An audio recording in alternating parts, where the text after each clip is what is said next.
Movie की शुरुआत में दिखाते हैं एक्सट्रीम पोल्यूशन से भारी दुनिया से बचने के लिए एक माँ अपने छोटे बच्चे को विकेड नाम की ऑर्गेनाइजेशन के हवाले करती है और वो बच्चा कोई और नहीं थॉमस है। फिर दिखाते हैं कि एवा पेज थॉमस जैसे कई बच्चों को एक ट्रेन में लेके जाती है और फिर हमें पार्ट 1 के सीन्स विजुअल में दिखाए जाते हैं। अब दिखाते हैं कि मीनो थॉमस से नीचे उतरने को कह रहा होता है। फर्स्ट पार्ट में जो बच गए थे उन्हें आर्मी बेस में लेके आते हैं। थॉमस देखता है कि वहाँ सभी गन से शूट कर रहे होते हैं। एक आदमी इन सबको हेलीपैड से नीचे उतारकर एक सेफ जगह पे लेके जाता है। कई ज़ॉम्बी इनका पीछा कर रहे होते हैं। उन सबको शूट करते हुए इन्हें एक कमरे में लेके जाते हैं और दरवाजा लॉक कर देते हैं। वो जगह बहुत ही बड़ी होती है। हलचल के माहौल में लोग इधर उधर भाग रहे होते हैं और फिर दिखाते हैं मूवी का टाइटल द स्कॉट ट्रायल्स और यहाँ से मूवी शुरू होती है। थॉमस और उसके साथियों को एक कमरे में बंद किया होता है। दरवाजा खोलकर एक आदमी अंदर आता है और उनका हालचाल पूछता है। इसी के आदमियों ने सबको बचाया होता है और ये यहाँ का इंचार्ज होता है। वो सबको किसी दूसरी जगह लेके जाता है। फिर दिखाते हैं कि रास्ते में वो आदमी बताता है कि मैं जेनसन हूँ और हम तुम्हारे जैसे लोगों को विकेट से बचाते हैं। थॉमस पूछता है कि क्या हम घर जा रहे हैं। जेनसन जवाब देता है कि बाहर किसी का भी घर नहीं बचा, पूरी धरती शमशान घाट बन गई है और सारे लोग ज़ॉम्बी बन गए हैं। फिर वो उन्हें फ्रेश होने को कहता है। उनके फ्रेश होते ही उन पर कोई टेस्ट किया जाता है, लेकिन टेरेसा को अलग लेके जाकर टेस्ट किया जाता है। थॉमस को ये देखकर ठीक नहीं लगता। अब थॉमस को अलग लेकर जाकर जेनसन इंक्वायर करता है कि तुम विकेट के बारे में क्या जानते हो, याद करके बताओ। थॉमस कहता है कि मैं उनके लिए काम करता था, फिर उन्होंने मुझे मेज से निकाल दिया। फिर वो थॉमस को अपने साथियों के पास भेज देता है, लेकिन इस जगह को देखकर थॉमस को जरा शक होने लगता है। अब थॉमस डाइनिंग रूम में जाता है। वहाँ भी कई लड़के होते हैं जिन्हें मेज से बचाया गया है। इतने में मीनू आकर कहता है कि हमारे मेज की तरह और भी कई मेज हैं और ये लोग भी किसी दूसरे मेज से बचकर आए हैं। और ये कहकर वो थॉमस को एक टेबल पर लेके जाता है। वहाँ पर एक लड़का बताता है कि जेनसन की टीम ने उन्हें बचाया था। थॉमस पूछता है कि तुम लोग कितने दिन से यहाँ हो। वो कहता है सिर्फ 2 ही दिन हुए हैं, लेकिन वो एक लड़के को दिखाकर कहता है कि वो 1 हफ्ते से यहाँ है। इतने में जेनसन 2 बॉडीगार्ड्स के साथ वहाँ आता है और एक लिस्ट से नाम पढ़ने लगता है। जिनके नाम वो पढ़ता है वे बड़ी खुशी से उनके साथ चले जाते हैं। मीनो पूछता है कि उन्हें कहाँ लेके जा रहे हैं। वो लड़का कहता है कि उन्हें किसी सेफ जगह पे लेके जा रहे हैं। फिर दिखाते हैं कि टेरेसा दूसरी लड़कियों के साथ एक डॉक्टर के पीछे जा रही होती है। अब थॉमस उसे पुकारते हुए उसके पीछे जाता है, पर गार्ड उसे अलाउ नहीं करते। वो टेरेसा को देखने की जिद करता है, पर वे कहते हैं कि अभी कुछ टेस्ट बाकी हैं, सब हो जाने के बाद तुमसे मिलने आएगी। थॉमस कुछ नहीं कर पाता और लौट जाता है। फिर दिखाते हैं कि उन्हें कमरा दिया जाता है। इतने दिन ग्लैड के अंदर रहने के बाद वहाँ के बेड को देखकर तो सभी खुश हो जाते हैं और सोचते हैं कि अब सोने में जरा मजा आएगा। पर थॉमस न्यूट से पूछता है कि उन लोगों ने टेरेसा को क्यों नहीं छोड़ा। न्यूट उसे दिलासा देता है और आराम से सोने को कहता है और सभी सो रहे होते हैं, पर उसे नींद नहीं आती। तभी वहाँ के वेंटिलेटर को तोड़कर एक लड़का अंदर आता है और यही लड़का 1 हफ्ते से यहाँ रहता है। वो थॉमस को बुलाता है और दोनों वेंटिलेशन पाइप के अंदर जाते हैं। फिर वो एक जगह रुककर थॉमस को दिखाता है कि नीचे एक डॉक्टर को स्ट्रेचर में एक रूम के अंदर लेकर जाते हैं। इस बारे में थॉमस पूछता है, पर वो लड़का भी नहीं जानता कि रूम में हो क्या रहा है। वो कहता है कि इस कमरे में जाकर कोई बाहर नहीं आता। मुझे लगता है कि यहाँ से कोई बाहर नहीं जा पाया है। थॉमस पूछता है, लेकिन तुम मुझे ये सब क्यों दिखा रहे हो। वो कहता है कि मुझे लगता है तुम सबसे अलग हो और इसीलिए मैं तुम्हें यहाँ लाया हूँ। अब यहाँ रुकना ठीक नहीं, चलो चलते हैं। दोनों लौट रहे होते हैं और तभी थॉमस उसका नाम पूछता है। अपना नाम एरिस बताकर वो चला जाता है। फिर दिखाते हैं कि अगले दिन जेनसन एक लिस्ट लेके आता है और लोगों का नाम पढ़ता है। अब जिन लोगों के नाम वो फिर पढ़ता है उनको दोबारा लेके जाते हैं। थॉमस अपने दोस्तों को कल रात की बात बताता है, पर वे कहते हैं कि आते ही उन बातों पर ध्यान देकर बेवजह टेंशन मत क्रिएट करो, वो सब बाद में देख लेंगे। लेकिन थॉमस चुपचाप जेनसन का पीछा करने लगता है। फिर जाते हुए सभी गार्ड उसे रोकते हैं। थॉमस जानबूझकर गार्ड से लड़ता है और उस पर गिर पड़ता है। तब जेनसन आकर कहता है कि हम सब एक टीम है। थॉमस उसे चिढ़ता है और कहता है, अच्छा जी, तो हम एक ही टीम के हैं।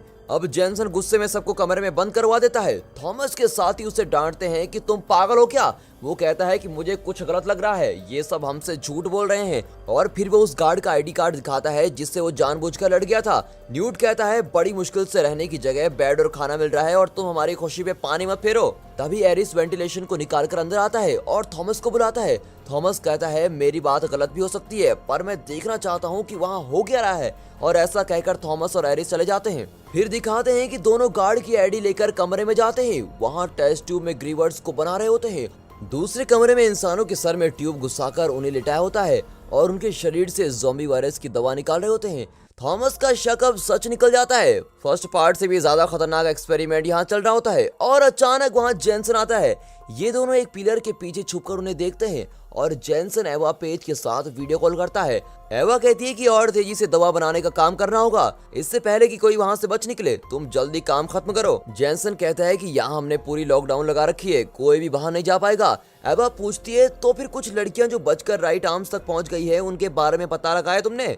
जेनसन कहता है कि उनके बारे में पता नहीं चला, पर इन्फॉर्मेशन मिली है कि पहाड़ों में कहीं छुपे हुए हैं। एवा की बात सुनकर जेनसन नए लोगों पर टेस्ट करने का फैसला करता है और वहां से चला जाता है। थॉमस चौंक जाता है क्योंकि नए लोग तो वो और उसके साथ ही हैं, इसीलिए वो उन्हें सावधान करने के लिए फटाफट वहां से भागता है। अब थॉमस को दिखाते हैं जो उन्हें बता रहा होता है कि ये भी विकेट की जगह है। विकेट को पता है कि मेज से बचने के बाद हम दोबारा उनके पास नहीं जाएंगे, इसलिए स्कॉट्स के नाम से वे हमें यहाँ पर ले आए हैं। उनका एक्सपेरिमेंट तो अभी भी जारी है, इसलिए जेनसन अब हमें लेने आ रहा है। तभी जेनसन कमरे में आता है, लेकिन वे सब वेंटिलेशन के रास्ते से निकल चुके होते हैं। एरिस उन्हें सीधे जाने को कहता है और खुद दूसरे रास्ते से चला जाता है। इतने में कुछ डॉक्टर्स उन्हें देख लेते हैं। अब थॉमस उन्हें धमकाकर टेरेसा के पास जाने को कहता है।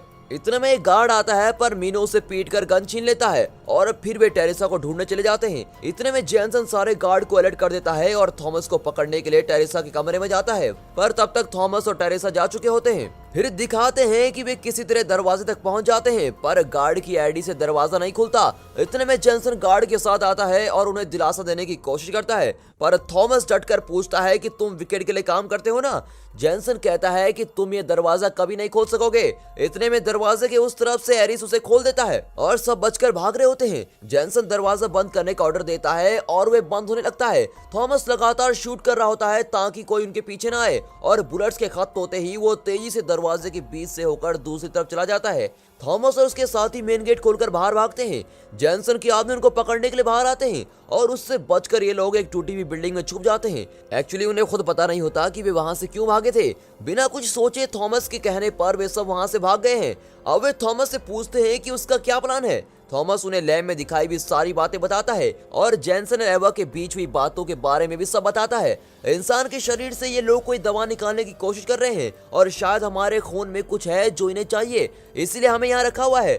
किसी पहाड़ पर राइट आर्म नाम का कोई ग्रुप है जिसने कुछ लोगों को विकेट से बचाकर सुरक्षित रखा है। इस तरह एक्सप्लेन करके थॉमस उन्हें उस बिल्डिंग से जरूरत की चीजें लेने को कहता है। सब वहां ढूंढकर कुछ चीजें इकट्ठा करते हैं। मीनो और थॉमस एक वायर को देखते हैं और पास ही एक आदमी सोफे पर मरा पड़ा होता है। दोनों वायर को फॉलो करते हुए जाते हैं और पावर बॉक्स को स्विच ऑन करते हैं। वहाँ की सारी लाइट्स ऑन हो जाती हैं। इतने में थॉमस के पीछे से उन्हें कोई अटैक करने की कोशिश करता है और कुछ ही देर में कई ज़ॉम्बी उन्हें अटैक करने लगते हैं। दोनों उनसे बचकर भागते हैं। ऊपर सब उनका इंतजार कर रहे होते हैं, पर दोनों चिल्लाते हैं कि यहाँ से भागो। ज़ॉम्बी से बचने के लिए वे इधर उधर भागने लगते हैं और बड़ी मुश्किल से वे ज़ॉम्बी से बचकर एक जगह पर पहुंचते हैं। उस जगह पर सिर्फ एक ही दरवाजा होता है और वो भी लॉक किया होता है। कुछ लोग दरवाजा तोड़ने लगते हैं। इतने में टीम का एक आदमी ज़ॉम्बी को शूट करने लगता है, लेकिन वो बहुत देर शूट नहीं कर पाता और ज़ॉम्बी बहुत पास आ जाते हैं। इतने में वो दरवाजा भी टूट जाता है और सब वहां से भागकर निकल जाते हैं, पर ज़ॉम्बीज़ को शूट करते हुए वो आदमी अंदर फंस जाता है।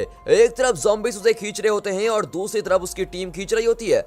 ज़ॉम्बीज़ उसका पेट चीर रहे होते हैं, पर उसकी टीम उसे बचा लेती है। फिर वे सब किसी तरह बचकर एक छोटी सी जगह पर आ पहुंचते हैं। अब दिखाते हैं कि अगली सुबह उठकर वे किसी जगह को दिखाते हैं। वहां कोई बिल्डिंग नहीं होती और वो जगह बिल्कुल रेगिस्तान लगती है। दूसरी ओर विकेट उन्हें ढूंढ रहा होता है। वे प्लान करते हैं कि किसी तरह बचकर उस पहाड़ तक पहुंचना होगा जहां राइट आर्म्स है। इतने में वो आदमी बेहोश हो जाता है जिसे ज़ॉम्बी ने अटैक किया होता है और उसे एक लकड़ी से बांधकर वे साथ लेके जाते हैं। अब कड़ी धूप में वे एक जगह थक कर रुक जाते हैं। थॉमस पहाड़ तक की डिस्टेंस कैलकुलेट कर रहा होता है। टेरेसा उसके पास आकर अपनी गर्दन पर लगा हुआ निशान दिखाती है जो विकेट का कोई बारकोड होता है। वो कहती है कि उसे अब सब कुछ याद आ गया है। यहाँ की हालत बदलने के लिए दवा की जरूरत है और हम दोनों उसकी दवा की रिसर्च कर रहे थे, इसीलिए बेहतर यही होगा कि हम वहाँ लौट जाएं। पर थॉमस कहता है पागल मत बनो, वे हमें टेस्टिंग के लिए यूज कर रहे थे, हमारे साथियों को भी उन्होंने मार दिया था। इस पर टेरेसा कहती है कि सब कुछ ठीक ही तो चल रहा था, पर बीच में तुमने सब कुछ बिगाड़ डाला। थॉमस पूछता है कि मैंने क्या गलत कर दिया, प्लीज सब कुछ खुलकर बताओ। इतने में ज़ॉम्बी से इन्फेक्टेड आदमी खून की उल्टी करने लगता है और ये दोनों अपनी बातें रोककर उसे देखने आते हैं। वो आदमी कहता है कि मेरा बचना मुश्किल है और मेरे शरीर में वायरस पूरी तरह से फैल चुका है, और ये कहकर वो अपना पेट दिखाता है जहां पहले इन्फेक्शन हुआ था। वो ज़ॉम्बी बनकर अब मरना नहीं चाहता, इसलिए वो खुद को शूट करने के लिए गन मांगता है। उनके पास कोई और चारा नहीं होता, इसीलिए वे उसे गन देकर वहां से चले जाते हैं। अब दिखाते हैं कि रात को वो एक जगह कैंप फायर लगाकर बैठे होते हैं। तब मीनो कहता है कि विकेट ने जो बड़ा चढ़ाकर मेज के अंदर हमें ट्रेनिंग दी थी, उसे तो मुझे लगा कि वायरस हमारा कुछ नहीं बिगाड़ पाएगा। तब टेरेसा बताती है कि सभी में वो शक्ति नहीं होती, गिने चुने लोगों में ही ज़ॉम्बी वायरस से लड़ने की इम्यूनिटी होती है। बाकी लोग अगर इन्फेक्ट हो गए तो जरूर ज़ॉम्बी बन जाएंगे। अब अगले दिन वे कड़ी धूप में फिर से चलना शुरू करते हैं। उनके पास पानी भी नहीं होता और थकान के मारे कोई चल भी नहीं पा रहा होता है। रात को वे खुली जगह में सो जाते हैं। अचानक थॉमस उठकर देखता है कि दूर एक लाइट जल रही होती है। वो सोचता है कि वहाँ जरूर कोई होगा। फिर वो सभी को उठाता है और वे उस दिशा में जाने लगते हैं। अचानक क्लाइमेट चेंज होने लगता है। ग्लोबल वार्मिंग की वजह से सब कुछ जल्दी जल्दी चेंज हो रहा होता है। घने बादल छाने लगते हैं और अचानक तेज रोशनी के साथ बिजली गिरती है। लगता है बिजली उनका पीछा कर रही है। उससे बचने के लिए वे यहाँ वहाँ भाग रहे होते हैं। तब मीनो के पास की किसी चीज पर बिजली गिरती है और उस धमाके से वो बेहोश हो जाता है। उसे उठाकर वे सब बिल्डिंग के अंदर भागते हैं। अब दिखाते हैं कि मीनो बिल्कुल ठीक होता है। टेरेसा को उस बिल्डिंग में कुछ ठीक नहीं लगता। वो उस जगह को चेक कर रही होती है कि अचानक एक ज़ॉम्बी उस पर अटैक करने की कोशिश करता है, पर वो रस्सी से बंधा होता है, इसीलिए वो टेरेसा को छू नहीं पाता। वो टॉर्च चलाकर देखती है कि वहाँ तो कई ज़ॉम्बीज हैं जो बांध कर रखे गए हैं। उसकी टॉर्च की रोशनी में एक औरत आती भी दिखती है। उसका नाम ब्रेंडा है। वो बड़े ठाठ से ज़ॉम्बी के बीच से चलकर आती है और थॉमस की टीम को अंदर बुलाती है। इन्हें डर लगता है पर वे घबराते हुए उसके पीछे चलने लगते हैं। तब ब्रेंडा कहती है कि जॉर्ज तुमसे मिलकर खुश होगा, क्योंकि आज तक स्क्वाड से कोई जिंदा बाहर नहीं निकला है। वो उन्हें जॉर्ज के पास लेके जाती है और उनके पीछे ब्रेंडा के आदमी भी आ रहे होते हैं, जो देखने में बिल्कुल गुंडे की तरह लगते हैं। थॉमस को लगता है कि हम सब बुरी तरह से फंस चुके हैं। इतने में वे जॉर्ज के कमरे में पहुंचते हैं। वो उन्हें देखकर पूछता है कि तुम लोग कहां से आ रहे हो और कहां जा रहे हो? तुम लोगों से क्या मुझे कोई फायदा होगा? थॉमस जवाब देता है कि हम राइट आर्म्स की तलाश में निकले हैं। जॉर्ज पूछता है कि तुम लोग हो कौन? थॉमस चिढ़कर कहता है कि तुम्हें इससे क्या मतलब? ये सुनकर पीछे खड़े गुंडे उसे टेबल पर लॉक करते हैं और ब्रेंडा बारकोड स्कैनर से उसकी गर्दन को स्कैन करती है। थॉमस सोचता है कि सिर्फ टेरेसा की गर्दन पर ही बारकोड है, पर असल में विकेट ने सबकी गर्दन पर बारकोड बनाया होता है। स्कैन करते ही थॉमस की सारी डिटेल्स जॉर्ज को मिल जाती है और वो कहता है कि अगर हम इन्हें विकेट के हवाले कर देते हैं तो हमें बहुत सारे पैसे मिलेंगे। फिर वो उन सबको मटन स्टॉल में लटकते भेड़ बकरियों की तरह उल्टा कर देते हैं। अब वो पूछता है कि तुम राइट आर्म के बारे में क्या जानते हो? थॉमस कुछ नहीं बताता। फिर वो एक लीवर को दबाने की धमकी देता है। तब थॉमस बताता है कि राइट आर्म्स एक पहाड़ पर है और उन लोगों ने विकेट के चंगुल से कुछ लोगों को बचा कर रखा है। हम सिर्फ इतना ही जानते हैं। इतने में वहाँ पर एक आदमी आता है और उससे बातें करते हुए जॉर्ज बाहर जाता है। अब जॉर्ज जल्दी जल्दी अपना बैग पैक कर रहा होता है। ब्रेंडा पूछती है कि तुम कहाँ जा रहे हो? जॉर्ज कहता है कि मैं राइट आर्म्स के पास जा रहा हूँ। इन लोगों को ले जाने के बहाने हम वहाँ जा पाएंगे। फिर दिखाते हैं कि थॉमस और उसके साथी रस्सी खोलने की कोशिश कर रहे होते हैं। इतने में विकेट के लोग वहां पहुंचकर अटैक करने लगते हैं। थॉमस की टीम एक दूसरे को धक्का देकर आखिर में टेरेसा को एक ग्रिल तक पहुंचाते हैं। फिर वो ग्रिल को पकड़कर अपनी रस्सी खोल देती है और दूसरों को भी बचाती है। इतने में जॉर्ज का एक गुंडा वॉकी टॉकी पर जैनसन से कहता है कि मैं इन लोगों को तुम्हारे हवाले कर दूंगा। फिर वो थॉमस की टीम को रोक देता है। थॉमस उससे लड़ने लगते हैं पर उनके पास पिस्तौल होती है। इतने में ब्रेंडा उस गुंडे पर गोली चलाती है और थॉमस से कहती है कि चलो यहाँ से बच निकलते हैं। वो उन्हें बाहर ले जाती है पर टेरेसा छुपके से उस गुंडे की वॉकी टॉकी उठाकर रख लेती है। जॉर्ज ऊपर रिकॉर्डर में कोई पुराना गाना चलाता है और इन लोगों के पास आता है। वहाँ दूसरी बिल्डिंग में जाने के लिए एक रस्सी बंधी होती है, जिस पर ये लोग बंदरों की तरह एक एक करके लटक कर जा रहे होते हैं। ब्रेंडा अंदर कुछ लेने के लिए भागती है। थॉमस भी उसके पीछे जाता है। वे बाहर आने वाले होते हैं कि इतने में विकेट के आदमी आ जाते हैं और उन्हें शूट करके दोनों रूफ पर चढ़ जाते हैं। विकेट के आदमी उन्हें फॉलो कर रहे होते हैं। ब्रेंडा थॉमस से कहती है कि गाना खत्म होने वाला है, तुम जल्दी चलो। थॉमस पूछता है कि गाना खत्म हो गया तो क्या होगा? वो कहती है कि वो एक टाइम बॉम्ब की तरह है। तभी गाना खत्म होता है और बॉम्ब फटता है। लगभग पूरी बिल्डिंग गिर जाती है, पर थॉमस और ब्रेंडा किसी तरह बचकर एक पिट के अंदर चले जाते हैं। तब थॉमस पूछता है कि तुम हमारी मदद क्यों कर रही हो? वो कहती है कि जॉर्ज किसी तरह राइट आर्म्स के पास पहुंचना चाहता है, क्योंकि ये जगह ज़ॉम्बी से घिर चुकी है। इसलिए हम भी तुम्हारे साथ राइट आर्म्स के पास जाकर सेफ रहना चाहते हैं। थॉमस पूछता है कि क्या तुम जानती हो कि राइट आर्म्स कहाँ है? ब्रेंडा कहती है कि जगह तो मैं नहीं जानती, लेकिन मैं मार्कस को जानती हूँ जो उनके लिए काम करता है, इसीलिए हम सब मार्कस के पास जा रहे हैं। बातें करते हुए वे एक टनल के अंदर जाते हैं। टनल के अंदर एक तरफ की दीवार लाल रंग की कटीले पौधों से भरी होती है। इतना ही नहीं, वहाँ पड़ी हुई कुछ लाशों से भी वही पौधे उग रहे होते हैं। वे उसे चेक करने की कोशिश करते हैं और तभी एक चूहा ब्रेंडा को काटने की कोशिश करता है। ब्रेंडा उसे लात मारती है और चूहा चिल्लाते हुए टनल के अंदर भागता है। वे टॉर्च मारकर उसे देखते हैं, तभी अचानक एक डरावनी दिखने वाली लाश उनके सामने आ जाती है और उस चूहे को पकड़कर खाने लगती है। तब पता चलता है कि वो लाश नहीं, ज़ॉम्बी है। और इतने में वहां पड़े हुए कुछ और ज़ॉम्बी उठकर इनका पीछा करने लगते हैं। ये लोग टनल की दूसरी तरफ भागने लगते हैं और टनल का एंड तक पहुंच जाते हैं। वहां पर एक बिल्डिंग होती है और ये लोग उस बिल्डिंग पर चढ़कर उसके ऊपर भागते हैं, पर ज़ॉम्बी वहां भी पीछा नहीं छोड़ते। तभी ब्रेंडा फिसलकर ग्लास के ऊपर गिर जाती है। उसके गिरते ही ग्लास क्रैक होने लगता है और थॉमस उसे बचाने के लिए हाथ बढ़ाता है। तभी अचानक एक बेवकूफ ज़ॉम्बी ब्रेंडा को अटैक करने के लिए उस ग्लास पर कूद जाता है और ब्रेंडा को खींचने लगता है। थॉमस लोहे की रॉड से ग्लास तोड़ देता है और ब्रेंडा को पकड़ लेता है। अब वो ज़ॉम्बी नीचे गिरकर मर जाता है, पर उस ज़ॉम्बी ने ब्रेंडा के पैर में काट दिया होता है। इन्फेक्शन को फैलने से रोकने के लिए वो पैर पर एक कपड़ा टाइट बांध देती है। अब दिखाते हैं कि दोनों एक ब्रोथल हाउस पहुंचते हैं।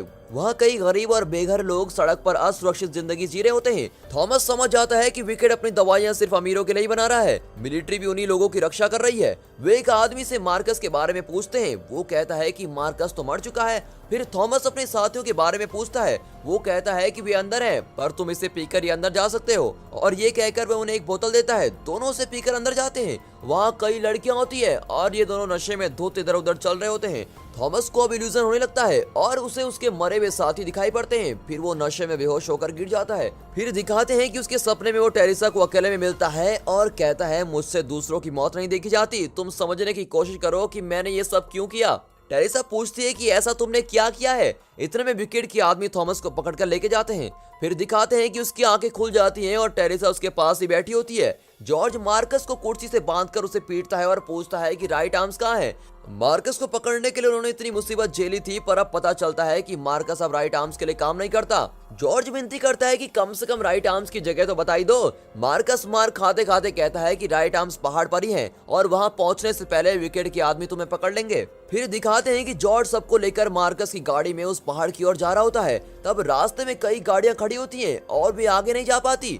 सब नीचे उतरकर और कोई रास्ता ढूंढने लगते हैं। तभी स्नाइपर से कोई शूट करने लगता है और सब तुरंत वहां खड़ी कार्स के पीछे छुप जाते हैं। जॉर्ज थॉमस को एक बॉम्ब देता है और उसे ब्लास्ट करवाने की विधि बताता है। तभी अचानक दो लड़कियां आकर उन्हें कैप्चर कर लेती हैं और सभी को हैंड्स अप करके खड़ा कर देती हैं। उनमें से एक लड़की एरिस को देखते ही हंसकर गले लगाती है और कहती है, अरे एरिस तुम यहाँ। ये लड़की एरिस के साथ उस मेज में रहा करती थी और ये वही लड़कियां होती हैं जो पहली बार विकेट के चंगुल से बचकर निकली थी। इन सबको वे अपनी जगह पर लेके जाती हैं। अब राइट आर्म्स की जगह को दिखाते हैं। थॉमस कहता है कि मैंने सोचा था कि राइट आर्म्स के पास एक बड़ी आर्मी होगी, लेकिन यहाँ ऐसी कोई बड़ी बात नजर नहीं आती। उसकी बात सुनकर एक आदमी कहता है, हाँ हमारे पास बड़ी आर्मी थी, लेकिन कई दुर्घटनाओं के कारण आधे से ज्यादा लोग मर गए हैं और ये आदमी ही राइट आर्म का लीडर विंस है। राइट आर्म में जुड़ने से पहले सबको पूरा चेक किया जाता है। विंस उस लड़की से पूछता है कि ये लोग कौन है। वो लड़की कहती है कि इनमें 100% इम्यूनिटी है और ये लोग विकेट के चंगुल से भागकर यहाँ आए हैं। फिर भी वो सबको चेक करने का ऑर्डर देता है। ब्रेंडा के शरीर में वायरस फैल चुका होता है और वो बेहोश होकर गिर जाती है। राइट आर्म के लोग उसे शूट करने वाले होते हैं, पर थॉमस और जॉर्ज उन्हें रोकते हैं। तब वहाँ मैरी नाम की डॉक्टर आकर थॉमस से बात करने लगती है। लगता है वो उसे पहले से जानती है, पर थॉमस को उसके बारे में कुछ याद नहीं होता। थॉमस के शरीर से थोड़ा खून निकालकर उससे ब्रेंडा को बचाने के लिए वो थॉमस को टेंट में लेके जाते हैं। एक्चुअली मैरी भी थॉमस के साथ विकेट में काम करती थी। थॉमस अपने साथियों को एक एक करके मारते हुए नहीं देख सकता था और उसने विकेट की पोल खोलने का फैसला किया। इसलिए विकेट ने उसे भी मेज के अंदर डाल दिया था। पर मेज में जाने से पहले उसने मैरी को कुछ सीक्रेट फाइल्स दिए थे, जिनमें इस वायरस के बारे में पूरी डिटेल्स लिखी हुई थी। ये वायरस इंसान के ब्रेन को अटैक करता है। इस वायरस को खत्म करने के लिए इंसान का ब्रेन नेचुरली एक एंजाइम बनाता है, लेकिन ये एंजाइम कुछ ही लोगों में प्रोड्यूस होता है और उन गिने चुने लोगों को पहचानने के लिए ही विकेट कई लोगों को पकड़कर मेज में डाल रहा था। पर अब प्रॉब्लम ये थी कि ब्रेन से एंजाइम निकालने के लिए या तो उन लोगों को मारना होगा या फिर उन्हें किसी तरह कोमा स्टेज में पहुंचाना होगा। इतना ही नहीं, ब्रेन से निकाले गए एंजाइम से वायरस को मिटाया नहीं जा सकता, बल्कि सिर्फ उसके फैलने की स्पीड को कम किया जा सकता है। विकेट का प्लान ये था कि वे एक पूरी जनरेशन को मिटाकर ये दवाई बनाएगा। थॉमस को इस बात का पता चल चुका था, इसीलिए उसने विकेट को छोड़ने का फैसला किया था। पर इसके बारे में विकेट को पता चल गया था और इसीलिए उसने थॉमस को मेज के अंदर डाल दिया था। अब मैरी थॉमस के खून से एक इंजेक्शन तैयार करती है, जिसे वायरस के फैलने को रोका जा सकता है। फिर वो ब्रेंडा को इंजेक्शन देती है। फिर दिखाते हैं कि टेरेसा अकेली खड़ी कुछ सोच रही होती है। थॉमस उससे बात करने लगता है, लेकिन टेरेसा को उसकी माँ की याद आने लगती है और वो बताती है कि मेरे बचपन में ही माँ इस वायरस से इन्फेक्ट हो गई थी और मैंने डर के मारे उन्हें कमरे में बंद कर दिया था। माँ रोज रात को बहुत चिल्लाती थी। उनकी हालत देखकर मुझे बहुत डर लगता था, पर एक रात उनकी आवाज नहीं आई। मैंने कमरे में जाकर देखा तो मेरी माँ ने अपने हाथों से अपनी आंखों को नोच कर निकाल दिया था और खून से लथपथ माँ बिस्तर पर पड़ी हुई थी। तुम प्लीज मेरी बात समझने की कोशिश करो। अगर हम कॉपरेट नहीं करेंगे तो इस वायरस की दवा कभी नहीं बनेगी और मेरी माँ की तरह करोड़ों लोग मर जाएंगे। हम चाहें तो कई लोगों को बचा सकते हैं। इसी मकसद के लिए मैंने ये सब किया। थॉमस पूछता है, पर तुमने ऐसा क्या किया, साफ साफ बताओ। टेरेसा कहती है, जो मेरी माँ के साथ हुआ वो किसी के साथ नहीं होना चाहिए। कम से कम अगली जनरेशन तो पीसफुल रहे, इसलिए मैंने वॉकी टॉकी पर विकेट को हमारे बारे में सारी इन्फॉर्मेशन दे दी है। विकेट के आदमी यहाँ कभी भी पहुंच सकते हैं। थॉमस गुस्से में लाल होकर कहता है, तुम्हारे मकसद के लिए मैं अपने दोस्तों को मौत के मुंह में नहीं उतार सकता। और ये कहकर वो अपने साथियों को बचाने के लिए दौड़ता है। दोस्तों, ऐसी स्थिति में आप क्या करते? टेरेसा की बात मानकर विकेट के साथ कॉपरेट करते या अपने साथियों की जान बचाने के लिए विकेट के खिलाफ लड़ते? अपना point of view comment section में जरूर दें। अब दिखाते हैं कि विकेट की मिलिट्री राइट आर्म्स को अटैक करती है। राइट आर्म्स डिफेंड करने की कोशिश करता है पर विकेट के आदमी कई ज्यादा होते हैं। एक और विंस अपनी मशीन गन से शूट कर रहा होता है। उसे कवर करते हुए मीनो, न्यूट और राइट आर्म्स की दो लड़कियां स्नाइपर से शूट कर रही होती हैं, पर कोई फायदा नहीं होता क्योंकि विकेट के आदमी एक शॉक बम फेंकते हैं और पूरी जगह हिलने लगती है। इससे पहले कि शॉक खत्म होता हुए राइट आर्म्स को पकड़ लेते हैं और इसी बीच थॉमस, ब्रेंडा और जॉर्ज किसी तरह बच जाते हैं और एक जगह छुपकर बैठे होते हैं। ब्रेंडा और जॉर्ज वहां से बच निकलने की सोचते हैं और वे थॉमस को भी बुलाते हैं, पर वे अपने साथियों को छोड़कर जाने से मना कर देते हैं। फिर वो एक बम को अपने पास छुपाकर विकेट की मिलिट्री के आगे सरेंडर हो जाता है। तब एवा पेज वहां आकर सबको देखती है। तब टेरेसा उसके पास जाकर खड़ी होती है। ये देखकर सबको गुस्सा आता है कि टेरेसा ने विकेट को इन्फॉर्म किया था और हमारे साथ इसने विश्वासघात किया है। पर एवा पेज कहती है कि टेरेसा ने तुम्हारे भले के लिए ये किया है। मैं कोई मॉन्स्टर नहीं हूँ, मैं एक डॉक्टर हूँ और इस वक्त दवा से जरूरी और कोई चीज नहीं है। इसी तरह लेक्चर देकर वो सबको गाड़ी में चढ़ने का ऑर्डर देती है, पर थॉमस हाथ में बॉम्ब लिए डटकर खड़ा रहता है और कहता है कि हम मर जाएंगे पर तुम्हारे साथ नहीं चलेंगे। एवा कहती है, तो क्या तुम खुद अपने साथियों को मारना चाहते हो? इतने में थॉमस के साथ ही उसके पास आकर खड़े हो जाते हैं और कहते हैं, यार तू वो बटन दबा दे, हम सब मरने को बिल्कुल तैयार हैं। थॉमस बटन दबाने जाता है कि ऐन वक्त पर जॉर्ज की एक गाड़ी आकर वहां भगदड़ मचा देती है और इस सिचुएशन का फायदा उठाकर राइट आर्म्स विकेट आर्मी को अटैक करने लगते हैं। इस लड़ाई में मीनो विकेट आर्मी के पास फंस जाता है। थॉमस उसे बचाने की कोशिश में नाकाम हो जाता है। विकेट के आदमी मुट्ठी भर लोगों को लेकर वहां से भाग निकलते हैं। अब अगली सुबह विंस कहता है कि यहाँ जितने भी लोग बचे हैं उन्हें लेकर हम एक आइलैंड में जा रहे हैं, पर थॉमस कहता है कि मैं मीनो को बचाने जा रहा हूँ। सब उसे मना करते हुए कहते हैं कि इससे अच्छा तो तुम सुसाइड ही कर लो। थॉमस मारने वाला तो होता नहीं, वो एवा पेज को जान से मारकर विकेट को मिटा देने की कसम खाता है और अब सब मिलकर कहते हैं कि हम एवा पेज से बदला जरूर लेंगे और विकेट को खत्म करेंगे। हम सब बिल्कुल तैयार हैं, तुम बस हमें अपना प्लान बताओ। अब थॉमस सर उठाकर देखता है और इसी के साथ पार्ट 2 मूवी यहाँ पर खत्म होती है। तो दोस्तों, क्या थॉमस मीनो को बचा पाएगा और क्या उसने एवा पेज को मार डाला? पूरा सच जानने के लिए देखिए पार्ट 3, जिसमें होगा ज़ॉम्बी का धमाकेदार खेल। Don't miss it. और दोस्तों, इस पार्ट 2 के वीडियो को लाइक और चैनल को सब्सक्राइब जरूर कीजिए और हाँ, साथ ही अपने फ्रेंड्स सर्कल में इस वीडियो को शेयर जरूर कीजिए। And finally, thanks for watching.